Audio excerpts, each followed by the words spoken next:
to go live. Blue skies are going to clear up. That's right. And we're live. It is Thursday, April 29th, 5:01 p.m., and it is a historic day for In Lieu of Fun. And I take it back. Ben is at Not Comet Pizza with our esteemed fan and colleague, John Bordeaux. And they're both wearing fully vaccinated shirts. And John is going to be playing the role of sniping angel/devil on Ben's shoulder. Non-verbally, apparently, because he doesn't have a microphone. I know, but he has some really, so far his eye, like his eye kind of rolling. You should rapture him in, and then minimize him so that we'll have his audio from Crowdcast. Yeah, that's a great idea. We'll actually be able to hear. But you might have to actually go over to the other side to do that, so we don't get crossover of mics. I think his mic's going to pick you up, Ben.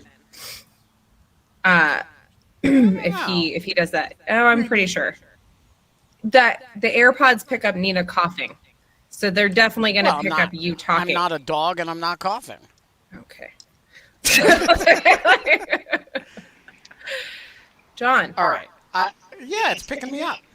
Isn't that cool? I muted you, John. Thank you for proving my point. So minimize him, and then he'll be seen there. Great. And anytime he wants to talk, you can unmute him. Okay. Otherwise, he'll just be like mute behind you, like making slightly faces. off screen. You have half a head. You have half a head right now, Ben. Oh, and half a bottle of water. Okay, great, awesome. Oh boy. Well, we are not allowed to have fun anymore. But we are allowed to have Ben and John Bordeaux fully vaccinated. Outdoors. In public. And, maybe other In Lieu of Fun viewers will show up. Who knows? Cheers, friends. Cheerio. 3 dimensions better than 2.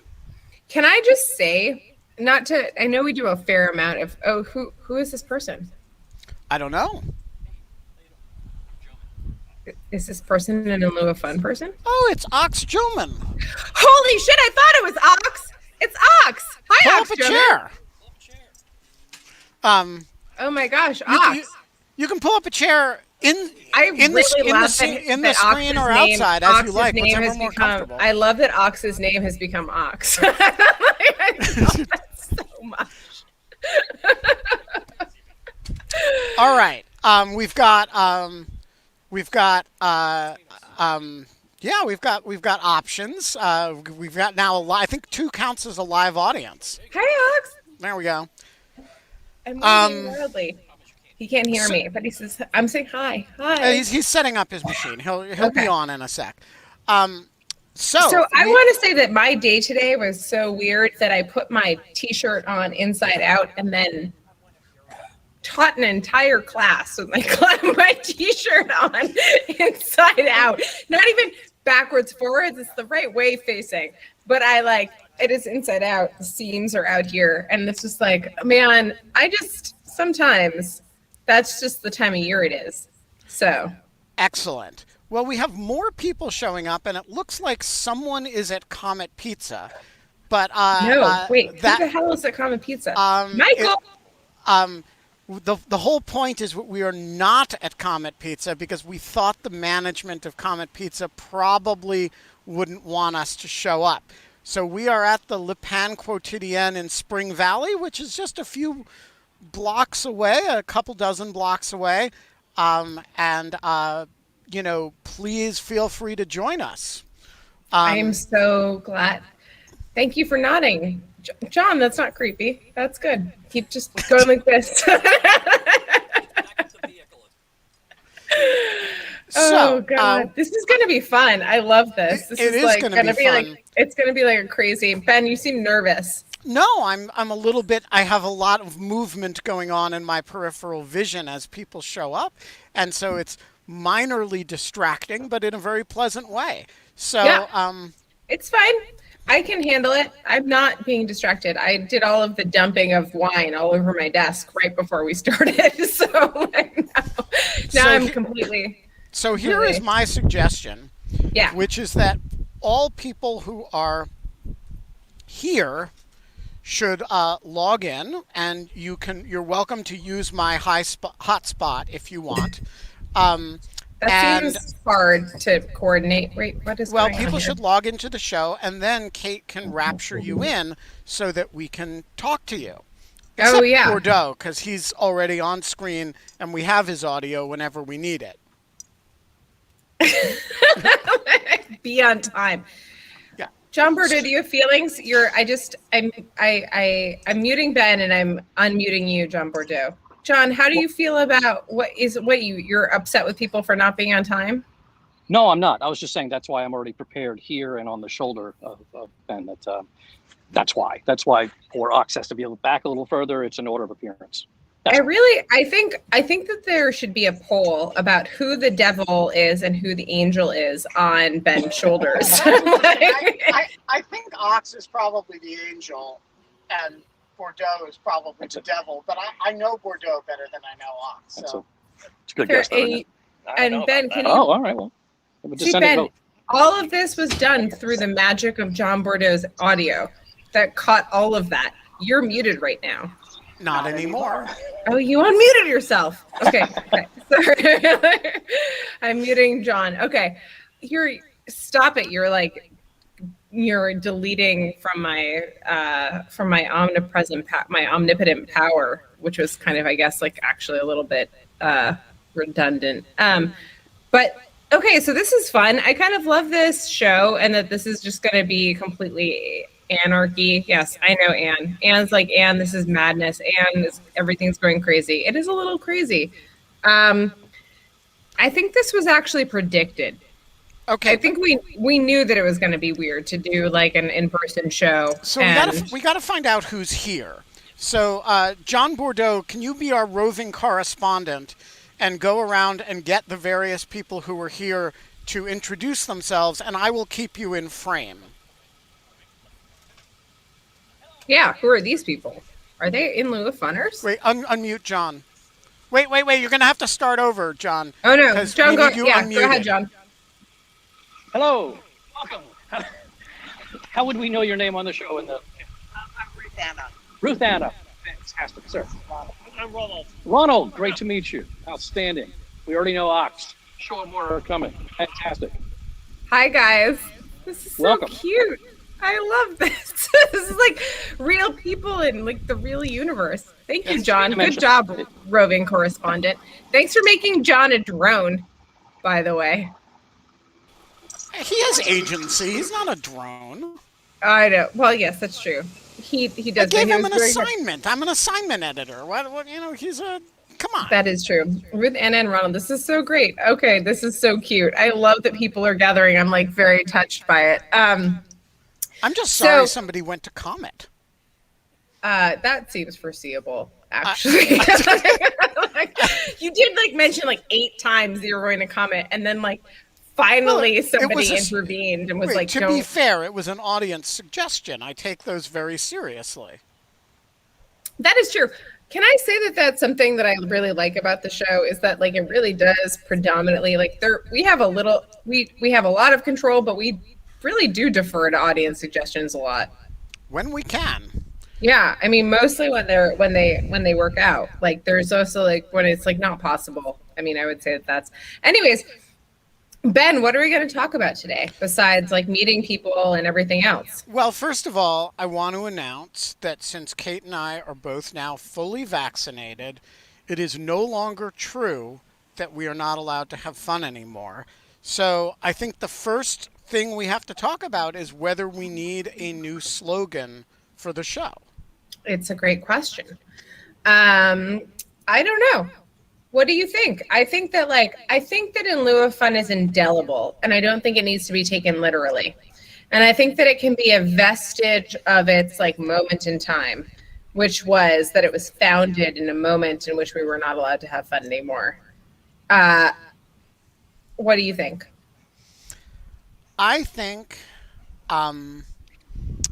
we want to stick with the name, but I think we want a good argument for it, and so I think there needs to be a deliberative decision about the name, either that we're sticking with it for historical purposes, or because the politics of the country are still so fucked up that we're still not allowed to have fun anymore, or because a billion people in India are being exposed to the coronavirus. The world at large is not allowed to have fun anymore. But I do think, like, just going around saying we're not allowed to have fun anymore, but we are allowed to have guest name in a world in which we are allowed to have fun anymore actually seems like a bit of a non sequitur, unless we're unless we want to say, we are allowed to have fun anymore, and that's why we have so-and-so as the guest. Yeah, that's a great point, because I like the idea. Well, I mean, it doesn't really make sense that way, but we'll set that aside for now. Bordeaux suggests that we change one word and call the show In Lieu of Fear. And that way... No. Terrible. Absolutely not. Kate exercises the Kate veto. Yeah, sorry. No, In Lieu of Fear? That sounds like we're like, I don't know. That just sounds like, it's just like, In Lieu of Fun seems like jaunty and silly and kind of like whatever. It kind of seems like a tongue-in-cheek type of thing. In Lieu of Fear seems like, in lieu of fear, everything else.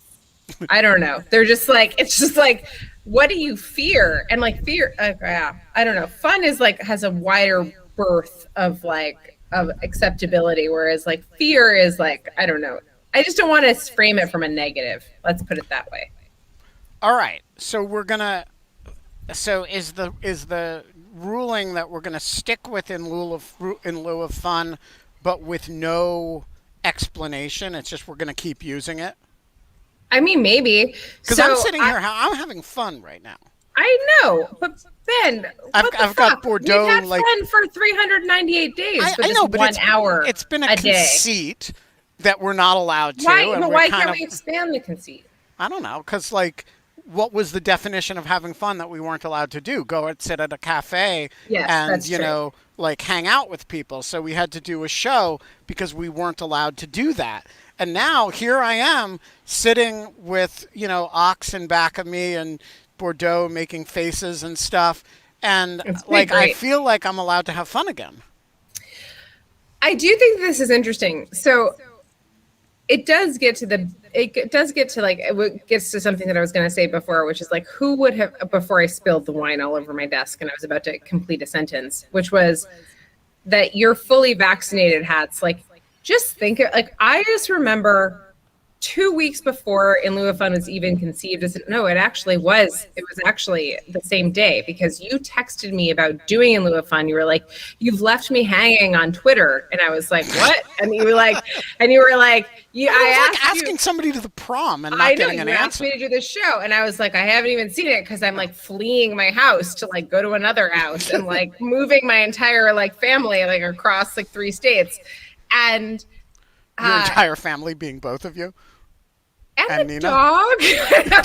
Nina, who is the beast of the day today, by the way. There were a lot of plants. I know, the beast of the day. Yeah. We were like, so we were moving, and this was not some great hardship, but it was like a little disruptive, especially like it was pretty disruptive. And like everyone was scared. And I remember listening to like the radio. And I remember people being like, I think this is going to be a couple of weeks. I just remember this so distinctly. And people being like, it's going to be a couple of weeks. And people singing the songs for hand washing. Do you remember? I know this sounds stupid and it sounds like nostalgic to look back at it. But like all of that just seems like so long ago. And it was not. It was like a year ago. And so the fact that we have developed a vaccine. And like, did you see there was a really great kind of like the New York Times got it so wrong Twitter thing that was like the New York Times said that we wouldn't have a vaccine until 2028 and like, or something like that. And it was like, oh my God, thank God the New York Times got this build out so wrong, a vaccine, but it was based completely on like how previous like vaccines have been created. And we even had your mom on, and she was like, how is this going to possibly happen? We're going to have to speed up and kind of trust like smaller trials and like all these other types of things. And it happened, and you're fully vaccinated, and here we are. And it's kind of a crazy notion, right? Like, my God, Ben, like 1 year ago, I would not have, like, we were barely into starting the show. Yeah, but I also wouldn't have predicted that 600,000 people would be dead in this country alone. Really? Yeah, really. I would have expected that it would have been bad, but I don't think I ever expected that it was going to be that bad. And so I have both the feeling of gratitude that the progress on the vaccine was that fast, and a feeling of real anger at the way things were conducted. So I can't decide to be whether primarily I should feel, you know, furious with us or impressed with us. And I feel kind of both at the same time. Wait, furious with us? Or Not like us, you and me, but oh, us like as a society. yes. No, I think that I'm kind of impressed by us. And I hindsight adore hindsight us. is hindsight is a bitch. I mean, like, of course it's going to make you feel like there's so much we could have done or could have known ahead of time. I do not know why I'm in soft focus, people. I don't know why I'm so I uniformly think blurry. Kate's But focus situation is we all know what Kate actually looks like, so use your imaginations and accept that this representation Better? of Kate is not the true Kate. It is just a pixelated representation of Kate. It's really weird because I don't look blurry on my screen. Anyways, whatever. But like, yes, to get back to the idea that to get back to what you're saying, Ben, I do think that there is just this like, I'm impressed by us. I'm impressed by the fact that like we have like gotten here. Like, I can't believe this. Like, I can't believe it in a million different ways. Like, one of which was like, I just thought that the vaccine was going to be something that rolled out many years from now. And it was going to be kind of a backstop to something that had already kind of passed as a threat, not as like the end to the threat. And like, I just think that that's kind of an interesting, I just think it's an interesting kind of way to think about it. So I don't know. All right. So a few things about this pan quotidienne that are important to say. Yes. So inside the plate windows, you will notice that there are these large plate windows that look out onto Mass Ave and this little side street, 49th Street. And it is through those windows that I noticed a couple years ago that the lawyer Ty Cobb, who was then representing President Trump in the Mueller investigation, would come to this place most weekends and sit there and talk loudly on his cell phone about the case. This was right after he and John Dowd were caught by a New York Times reporter having a loud lunch meeting downtown. And yes, to James Puckett, Ty Cobb. Ty Cobb is not just a baseball player. He is No, they're related. They are distant. Tyrus Raymond Cobb, the baseball player, is a distant cousin of Ty Cobb, the lawyer with a handlebar mustache. But he used to come here and take phone calls on his and I did a little photo essay of him once on his phone and texted all the pictures to Natasha Bertrand to be amusing. Yeah, that really happened right here. Other things you should know about this pan quotidienne, sort of Washington gossip about this pan quotidienne. Who hangs out here?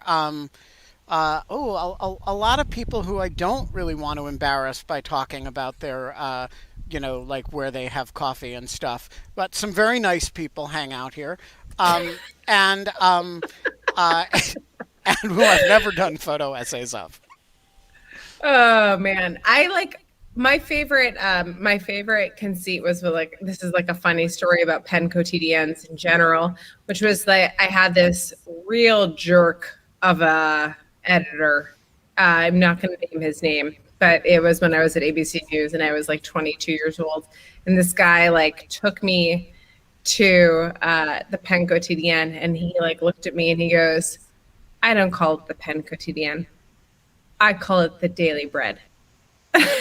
Just like, Which is fine, of course, except that that's not what it's called. yeah. And I was like, yes. So that's actually more snobby because it's like that you get what it's actually named after. But like, you're just a jerk. Anyways, it was just. Here's it the was question: if you had made a Lord's Prayer joke, do you think he would have gotten it? No, probably Okay, not. just checking. Yeah, no. So, what's next on the agenda? I don't know. I think that we're kind of in a deficit for planning the show. We could do with a little more planning the show if you want to spend some time on it today. I don't know. I think we've got a lot of things lined up, don't we? No, we don't. We actually really don't. I'm Oh. like looking at the calendar right now, and like we don't have a lot of things like up. So that might be like right now, like I'm supposed to cook tomorrow, which I can emphatically not do. And so we need like a tomorrow guest, probably. And then besides that, we have Molly Jong Fast is going to come on Monday. The other thing about doing this kind of like as we go, like this moment right now, just for what it is right now, is that the thing about adding Scott to the Saturday shows means that there's so much more banter and like back and forth, and it's Not really to mention fun. interrupting the guest. Who's the guest on Saturdays? No, nobody. I mean, the cicada guy got interrupted a lot, which was funny. Wait, by me or by Scott or by both? But a little both. Yeah, But that's okay. I know. I interrupt the guest too. You do too. You do too. You don't recognize it as much when you do it. But Let's when see there if is- Bobby Chesney wants to do tomorrow. That's a good idea. Oh, that would be so great. Suggested by the Greek chorus. I would love that. He's lovely. And he only came on for he's only been on for like a hot second. Like the one time he's been on. Maybe he'll tell his great Glenn Greenwald story. Oh God, that would be amazing. But we don't have anyone. I guess we have Scott Skooks for Friday, Anna Lapwood for Thursday. We have Cinco de Mayo on Friday. Do we want to do something? Well, and at some point next week we have we're going to have a live show with Katie Fang. Yeah, when are you in? Do you guys want to do Cinco de Mayo? Are you going to be together for Cinco de Mayo? I will be in Miami all next week, so So Wednesday can be your Cinco de Mayo day with Katie, and we can do that. That would be great. Well, we could do that. Subject to her schedule, of course. Okay. Yeah, we'll check. Okay. All right. And then, so that's awesome. Are you excited? Can we talk more about your train trip? How long does it take to get between places? Well, the first leg of the train trip is just to Miami and back. And that will be next week's project. Then later on, I'm going to be back here for a little while. I have some business I have to do here. And then I have to go to New York, where I'm going to do a live show with one Kate Klonick. Wait, hold on. Yeah, What? we are. We're going to do really? an in lieu of fun at a location of your choice. See, devil on my shoulder is nodding. Angel on my shoulder. Yeah. Okay. They're in agreement. When is this happening? I don't know yet. Okay. And then I am going to go to Chicago I have some research to do at Chicago. That's great. And then I'm going to go to Minneapolis, where I have a baby to visit. Oh my God, it's going to be such a good baby. It's going to be an excellent baby. And so then I am going to turn around and come back here for a little while before I continue. And I haven't figured out what the next leg is going to be. So I have an exciting thing to share for the In Lieu of Having Fun. I've booked my first international trip. Where and when? John and I are going to Iceland. Iceland is beautiful. Yeah. John wants to go see lava. And there was basically just a giant volcano that exploded. And so John turned to me, and John doesn't generally like to travel that much. And John turned to me and said, "Do you want to go to Iceland?" And I said, "Yes." And so that was that. And so we're going. And Iceland is great. Yeah. And so we just booked our tickets to Iceland. And so but it should not actually interfere with In Lieu of Fun, honestly. When are you going to Iceland? Let me look at the calendar. Conceivably from the 21st to the 20. Yeah, no, it won't interfere with In Lieu of Fun, at all. Like Why 22nd. Because I leave at 8:25 p.m. Eastern time to go to Reykjavik, and then I come back and I get in at 1 p.m. So you're going to do In Lieu of Fun from Iceland? Yeah, of course. Can you do it from Thingvellir? Probably, if you tell me what that is. It is. Wait, is this the fucked up place that you talked about, like with the reading the law into like the gap? Yep. in the earth. Yeah. I actually was going to ask you this because I wanted to I wanted to know what this was because I wanted to go to it. And I couldn't remember if it was in Iceland or somewhere other than a Scandinavian country.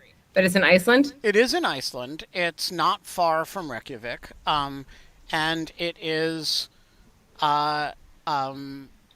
incredibly dramatic visually. And it's like got a really cool place, and the history of parliamentary democracy, and cool. We can totally do it. constitutionalism. I can totally get as long as I can try to see. I'll have to scope it beforehand, but I don't see any reason why I couldn't scope it beforehand and figure out if we can do it in lieu of fun from the pit of the foundation of democracy, and also from the pit of hell, right? From you should do it with. Are there puffins? Lava, I love puffins. with lava gurgling in back of you so that it looks like you're live from the depths of hell. It's In Lieu of Fun. Yeah. I'm pretty excited. I haven't been to Iceland. I did a lot of travel. I used to do a lot of travel. You did a lot of travel too. I mean, did you travel? I'm actually curious about this. Did you travel as much when you had younger kids? No, not at all. Yeah. I mean, occasionally because we had to, but very little. But I biked around Iceland with one of my kids, which was really fun. This is so interesting to me. So you said you biked around Iceland with one of your kids, but and you also said you biked around New Zealand. I did that myself. But you haven't. Yeah. I don't think of you as a cyclist necessarily. I only Do you cycle long distances. Oh, really? Yeah. Oh. And so it's all road biking? Yeah. And I haven't done it in a while, but I like biking. I just don't like biking in cities. Yeah. Should we hear from the audience? Yeah, let's go to the audience. Good questions. Holly has joined us. Let's say hi to Holly. Awesome. Hold on, I'm going to make you huge. Unmute John Bordeaux. Hold on, I'm going to unmute John Bordeaux. Trout. Hi, how you doing?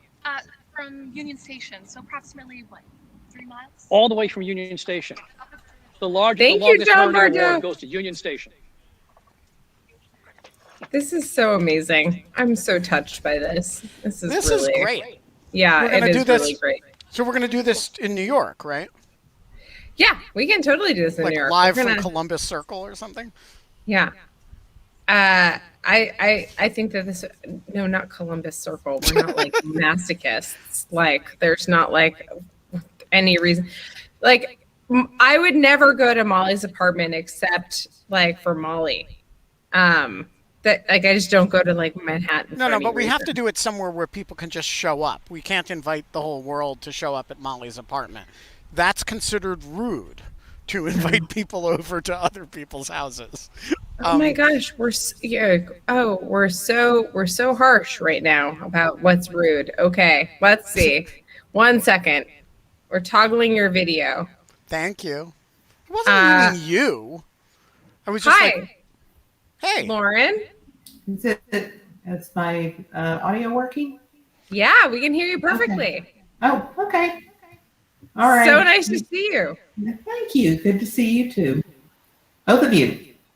What I asked was Ben yesterday mentioned trout fishing in America, which I went, wow, how did you ever? I mean, I know them. They're from Texas. I listened to them 2 bands back. So I was just curious when you heard them. I Knew of them. I knew of them because the Counting Wheels on the Big Rig song was a staple of all good daycare centers when my kids were little, and all children loved it, and it was ineffably charming, and like Alice Lee, it drilled a hole into my brain and caused me to know how to count very quickly from 1 to 18 in Roman numerals. And I have to say, I have a lot of respect for any band that can cause me to know how to count quickly in Roman numerals. Lauren, how do you know the band? When I was in college, they were first in a band called Wheatfield, and then both guys, although Keith came on a little bit later, Ezra's really tall.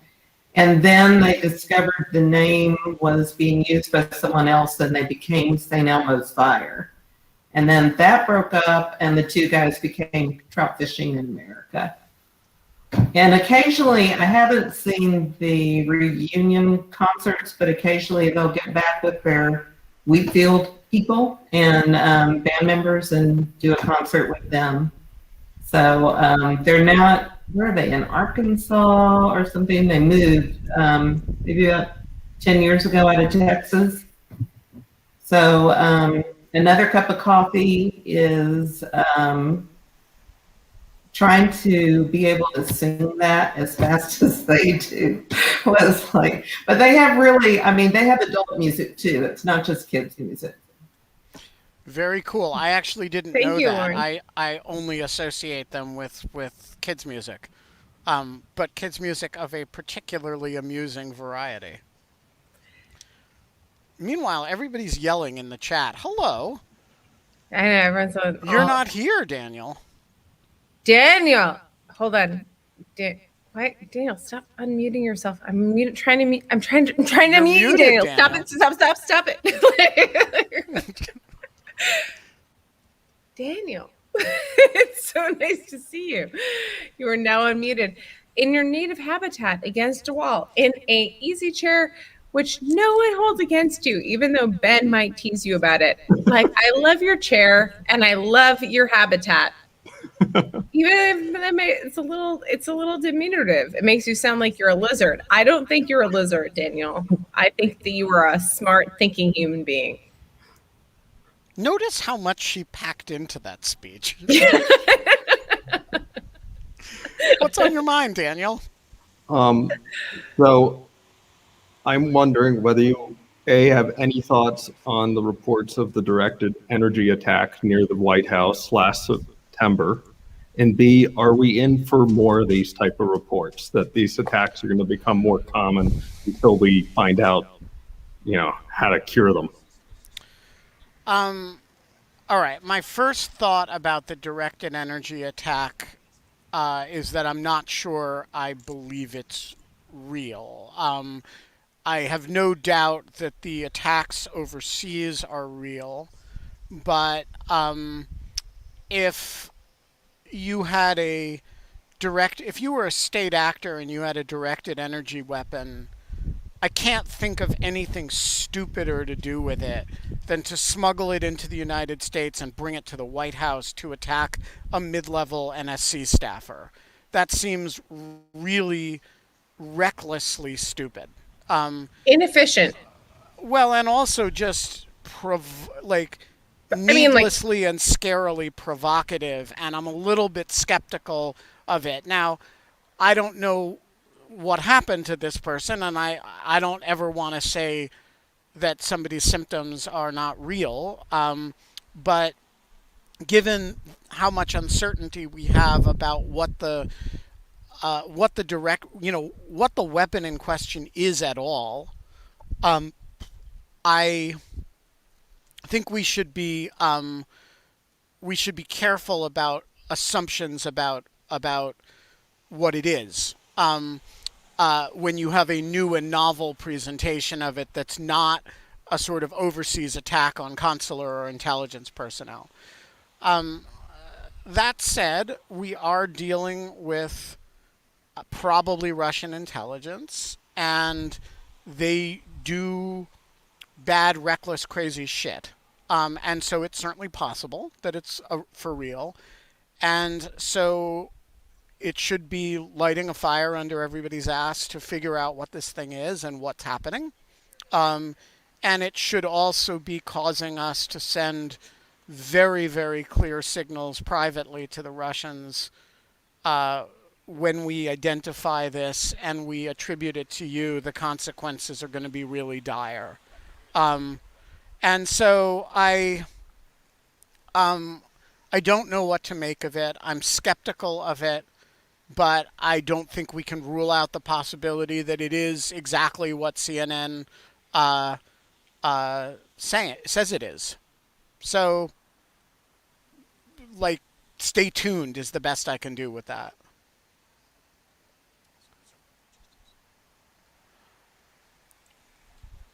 Whoop, you're inaudible, KK. At least I can't. Can you hear me? Yes. So I was going to say that that I didn't have anything to add, but here's Tony Cava. But John Bordeaux, I was going to ask if John Bordeaux is nodding vigorously behind you. So I was just going to ask if John Bordeaux had a take at all.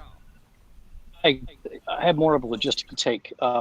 Given the attack allegedly happened at the ellipse, and I'm thinking of the geography there, I'm thinking of the power plant needed to project a directed energy weapon. I have a lot of questions about it as well. I think there were 2 incidents mentioned. I'm not sure if it was just one. Yeah, one in then 2019. The most fascinating part of the story to me so far, just because I tend to skim and graze, is Chris Miller getting people that no one's taking seriously, so standing up his own operation at DOD, which is why DOD is the one briefing.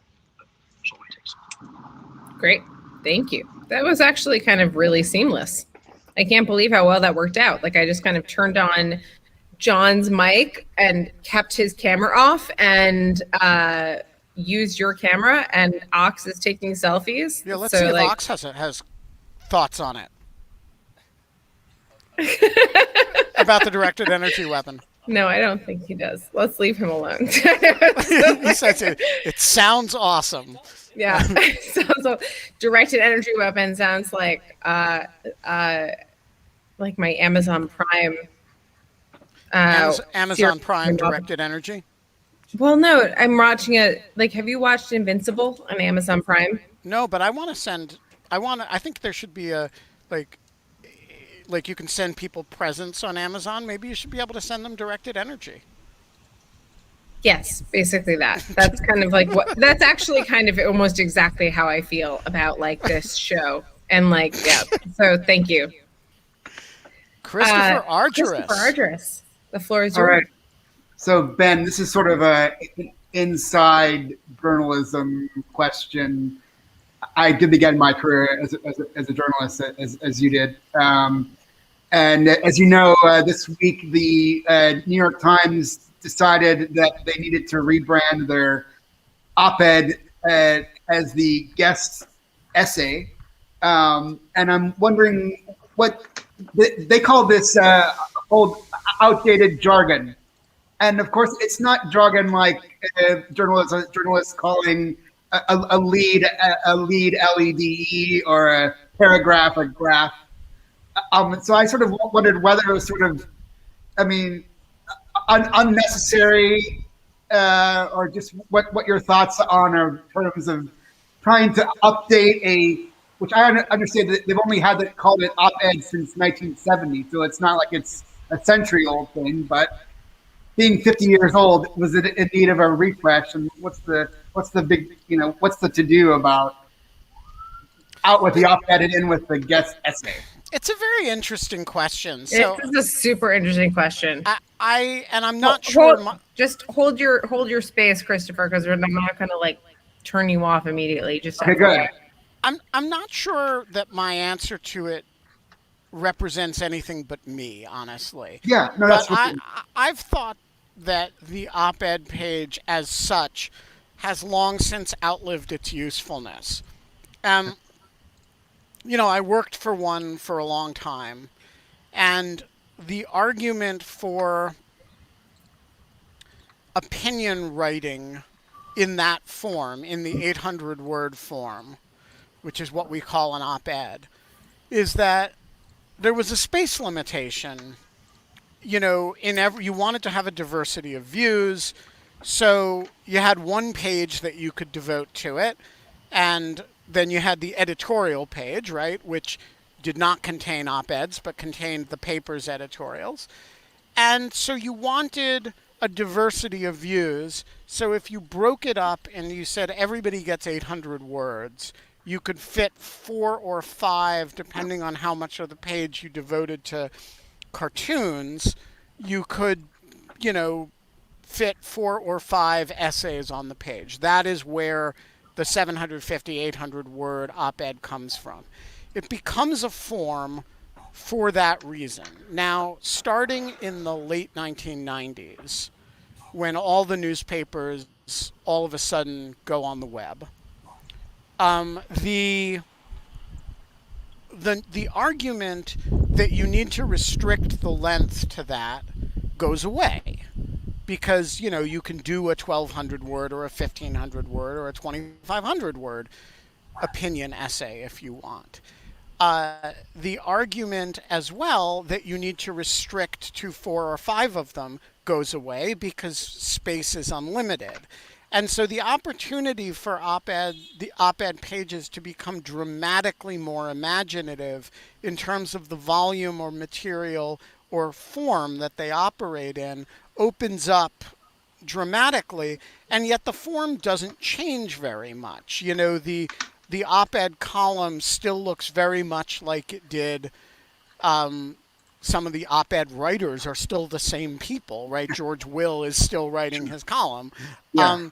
There's a very a stylistic stasis over time, despite the reason that the whole argument for the form being what it is has gone away. This has happened at the same time as that exact flowering of form and function in opinion writing has taken place elsewhere, not on the op-ed pages. So you have things like blogs where people do all kinds of radical things. You have Twitter, right? I mean, opinion writing is arguably in its Nader. heyday right now. No, I think it's like we're seeing so much of it, and so much of it is so good. It's just not happening in the form of like traditional op-ed pages. Now, the better of the traditional op-ed pages has caught up with this. So, Fred Hyatt at the Washington Post has been running these long essays. He ran that very long 10,000-word Ann Applebaum piece. But the New York Times has mostly kept the form what it ever was. It's just run huge numbers of them. So it's like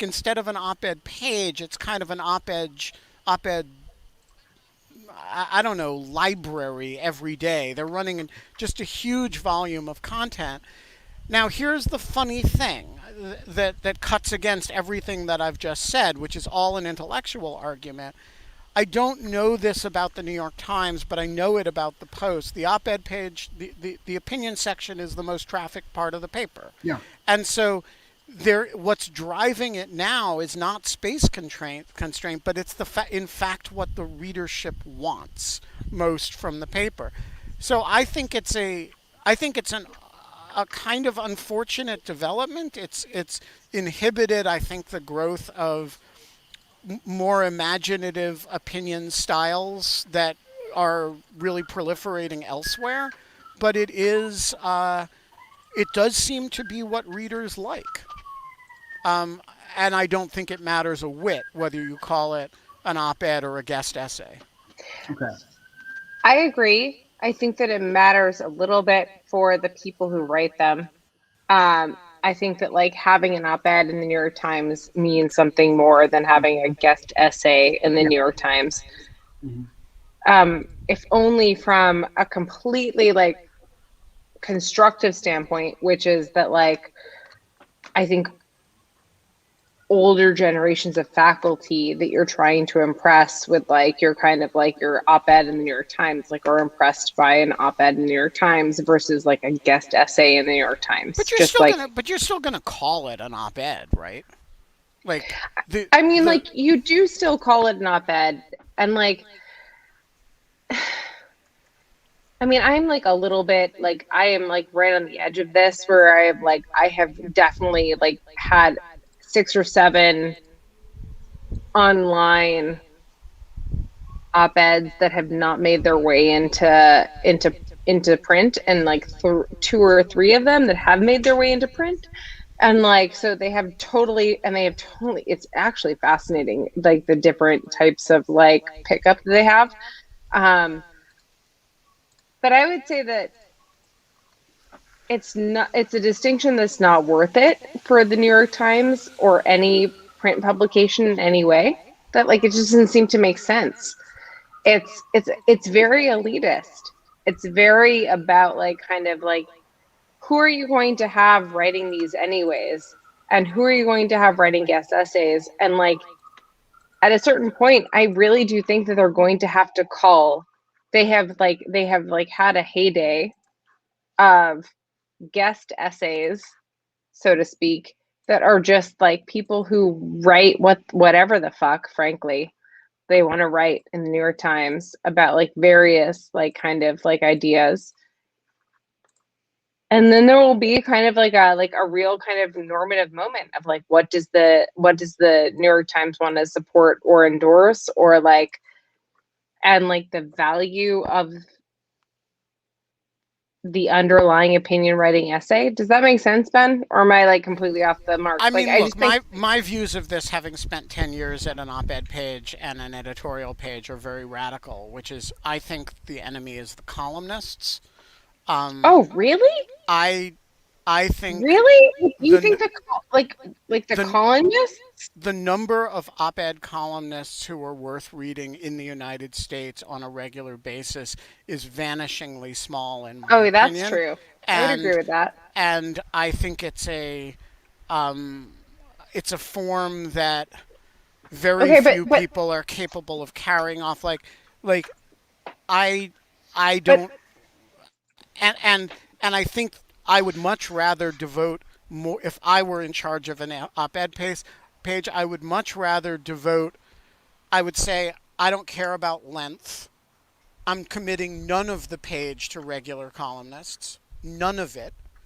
And on a given day, when the oversight board comes down with an opinion about Trump, I want to hear from Klonik and give her however much space she wants.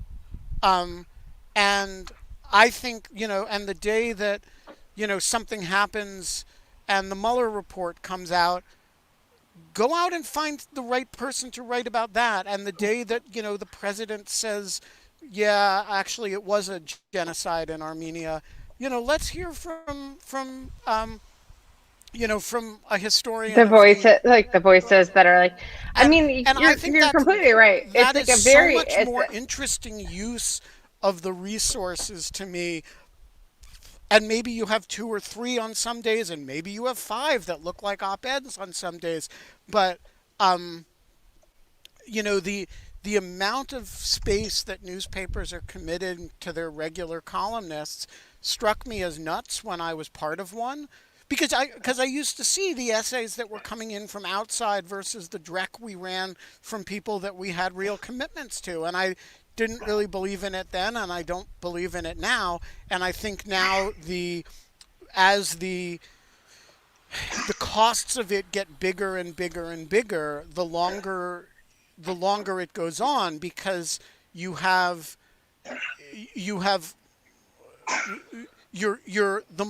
in a world of essentially infinite storage capacity. By thinking in these 800-word blocks, you're locking yourself into a very particular way of thinking. yes, and you're also like, I do think it is like, it's moving forward in some huge ways, and it's not moving forward in others, and it's like it's a very, I don't know, I don't want to get into like the backstory I know about like the New York Times right now, but like it's just like the op-ed page is like, it is one of the most austere kind of moments, and the fact that they're opening this up and kind of, I think it's great. I think it's also kind of like, I hope it's not disempowering for people who want to write for the New York Times and like think that it's like a place to make change. That's kind of, I guess my last and only caveat. Tony Cava. Hey. Oh my God. I can see like who is that guy? In real Ben, life. who's that? We have a new audience member has joined us. John, would you in your roving capacity? Who is it? I'm gonna turn off John's. Hello. Hello. I'm the person who was walking around Comet Pizza with a large backpack. What are you watching Comet Pizza? But nobody stopped me. Well, I am delighted you made it here, and We're all equally happy you're delighted here. that you didn't scare the good folks at Comet Pizza.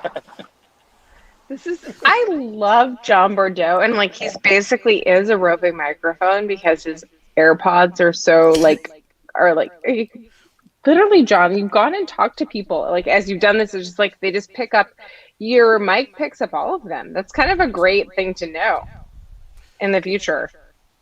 Okay, Tony Cava. Hey. Can you also explain why you're unlocked and why you're down on his luck bunny and not a baby penguin anymore? Oh, there is I'm super into this guy who tweets out Japanese mascots. And he tweeted out another guy who has this character that is essentially a down on his out salaryman bunny. And he takes pictures of himself, for example, passed out on park benches. And of the guy passed out on park benches, or the bunny? No, of the bunny. If you look at the avatar, it's a bunny passed out on a park bench. He's cute. He's super cute. Yeah, and he's down on his luck. I am thinking of going back to the penguin though. I mean, seems like by popular demand, I've been getting a lot of requests to go back Tony, to the penguin. you were a very cute. Like it wasn't you, but it was. I appreciated the baby penguin. Yeah, the penguin, if you look close at the penguin, he's got quite the look on his face. He really should have a cigarette dangling out of his beak. He's a badass penguin, actually. It's like he doesn't take any gift. So that being said, what's your question? So that actually is a nice segue into my question. This is to Ben. I finally got around to listening to the latest Rational Security this morning, and I have to say I almost leapt out of my seat when you finally called vaccine hesitant people by their real name, which is Republican. And Shane chimed in with where he thought those Republicans could stuff it. And I thought that was wonderful. And I'm just wondering if you think anyone kind of above your pay grade in the government will finally kind of call a spade, as it were, and just say, hey, look, we can't countenance you guys. We can't, humor you any longer because the rest of us want to go to a baseball game. All right, I got, as you saw, a little bit of pushback on the on that point, and I am going to show you some data that I'm going to share my screen and show you some data that I think shows this point rather dramatically. And let's see if I can do it without, as I did at the National Academies the other day, sharing my screen with my inbox in it, which was not a good thing. Now, do you see a New York Times page and nothing else? Yep, that's all we see. Yes. Good. So you're not seeing my email inbox now? Yeah, you're good. Good. All right. All your contacts. Because that was not a good moment for me when I... All right, so when I shared my email inbox on... I didn't know that happened, but I'm really sorry it happened, and it feels stressful. That's basically my panic moment for all of everything. Okay, so this is now... I can't show you the... Oh, here's the detailed data. So remember a few months ago... when the vaccine started, how West Virginia was the surprise leader in vaccine penetration in the population. And everybody was like, oh, what are they doing? How well they're doing. Look at where West Virginia is now. Yeah, that's amazing. They're behind Texas. They're behind everyone. Washington State. They're behind Washington, D.C., which is, famously badly governed city, which, by the way, why is nobody talking about how well governed Washington is, that we're sort of in the top 15 states. But what do you have when you look at these states? Here are the top states in vaccine delivery. That's not to say they've had the best delivery systems, because we know in the early days, states like West Virginia, New Mexico is still up there, were way ahead of everybody else. And why were they way ahead? Because they had these really good delivery systems. You need two things in order to deliver vaccine to large numbers of people. You need good delivery systems, and you need people who want the vaccines to get delivered. So look at these states that are doing well. The New England states are all at the top. Hawaii, Rhode Island, New Jersey, New Mexico, Pennsylvania, California, Maryland, Washington, D.C., my hometown, these are all blue jurisdictions. Before you get to a genuinely you have to get to South Dakota. This is the bottom. Now you're in the bottom half of vaccine penetration counties, states, and there really is a red-blue divide in uptake. And I don't think the reason for that is, candidly, that the blue states are much better governed than the red states. The reason for that is that the people in the blue states want to get vaccinated more than the people in the red states. And, the redder the state, the more vaccine hesitancy is an issue. Everybody was predicting this would be, including a lot of very reputable epidemiologists, by the way, were predicting that there was going to be significant vaccine hesitancy in the African American community. That has not happened. Where has it happened? It's happened in the community that the political leadership is talking down the vaccine, which, by the way, is not surprising. And so when we talk about vaccine hesitancy, I think it's just naive not to understand that a certain degree of vaccine hesitancy is a simple function of politics, and that the states that are going to have more of it are going to be more Republican. Right. It's like, how are we expected to get on airplanes comfortably if you don't know if the person next to you is a vaccine hesitant Republican?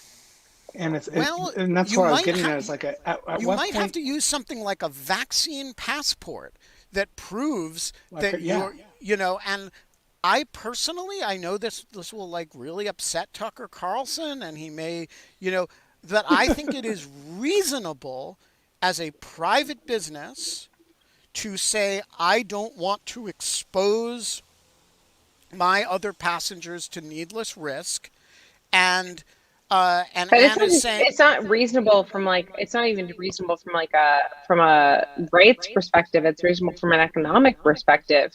it's reasonable from all perspectives. From my, right, it's a question: do you want to be responsible as a carrier of people for potential liability for putting people in situations in which you're knowingly exposing them to the virus? And I think having a I don't I don't say this with any joy, but we have an organized political movement that is trying to get people not to be vaccinated, and it's not all of them. Some of them, like Mitch McConnell, whatever my other differences with him, has been excellent on this issue. He's spoken about it publicly and movingly and somewhat passionately insofar as he's capable of passion. So I don't want to paint with too broad a brush, but there is an organized political movement that is trying to get people not to vaccinate. And I don't think we should talk about vaccine hesitancy as though it's a politically neutral thing. No, it's not politically, no, completely. Should we leave it there, Ben? I think we should leave it there because I should It was spend nice. a It little was bit a nice of rant. time You should like go and communing with our audience go, in person. You should go in lieu of fun. Have a little bit of fun. We're actually going to have a little bit of fun, and then I'm going to go Hi, home and have John dinner. Bordeaux. Yeah, this is so lovely. I love that this is happening. Makes my heart sing in so many ways. But We will. We will be back 22 hours and 57 minutes from now. And until then, Ben, we're allowed to have fun again.